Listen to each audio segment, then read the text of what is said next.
uploaded a video for this one yesterday, but I think I didn't give the game the credit that it deserved. A couple of things I researched today that made it actually 100% playable. So let's look at a reload of Diablo 4 on the Steam Deck. If you're just interested in the gameplay, jump to 1:10. Here, the first thing we did to make it work was load the latest version of Proton, which was Proton 751 for Diablo 4. Do not use that version for any other game because it actually will break those games. It only works for Diablo 4. The actual settings were actually in low with some on medium, played at 1280 by 800 with FSR 2.1 in performance mode. To make it not crash, we will need to do some settings on the BIOS. To do that, we will need to shut down, then press the up button and the power button until we hear the beep at the same time. We let it go when you hear the beep. Then that will take us to the BIOS settings. And the BIOS settings will go to the setup utility one. Then here we're actually going to go to advanced. And then we're going to go to UMA frame buffer size. By default, it will be 1 gigabyte. Change that to 4 gigabytes. Save it. And from that point on, the game will play flawlessly because it won't crash. This was thanks to the Reddit user Spirit of Honor with OUR at the end. And because of him, I figured this one out. And yes, he's right. Before this, the game will crash all the time. Sometimes I'll play an hour, other times it will crash in 10 minutes, and then it'll crash all the time. Here, I played for 4 or 5 hours, didn't crash once, didn't even try to crash. The funny thing is, when I thought it was going to crash because it will slow down, before that, it will crash all the time. Here, it will slow down, but then it will pick back up.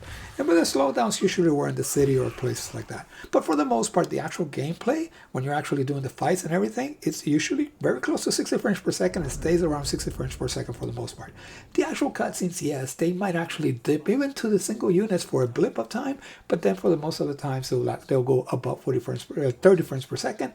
So there's still some tweaking I think they'll need to do it to this engine, but the great news, the game no longer crashes. It actually just plays beautifully, and yeah, it looks good. The cutscenes, like I said, they might actually stutter a little bit more than the actual gameplay, and sometimes in the cities you can actually get a lower frame rate for like 20-30 frames per second, up to down for a little bit, and then it go back up to 60 frames per second.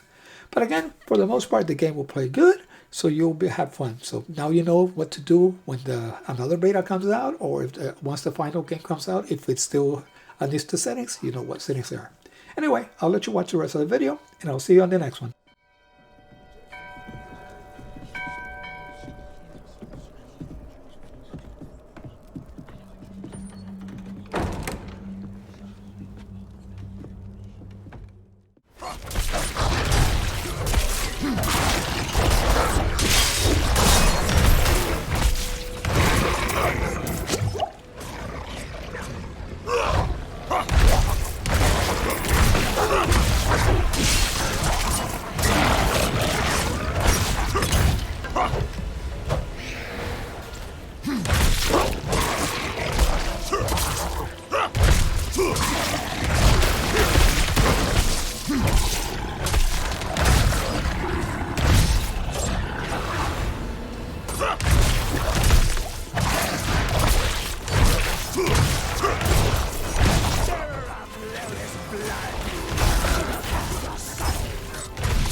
Meros sent you.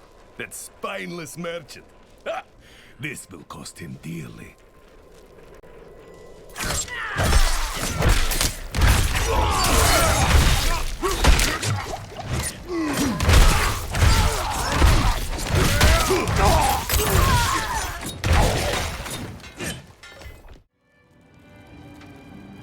Sometimes our paths in life are set to collide.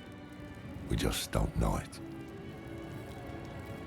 Whether it is by accident or fate's hand, there is nothing we can do about it.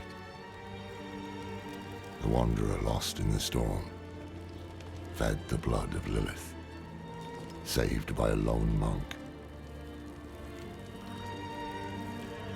Different lives and incidents drawn together. Why what? Destiny?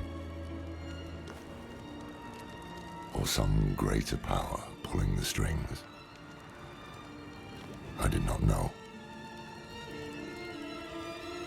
But at the time, I thought I had the chance to protect humanity from the daughter of hatred.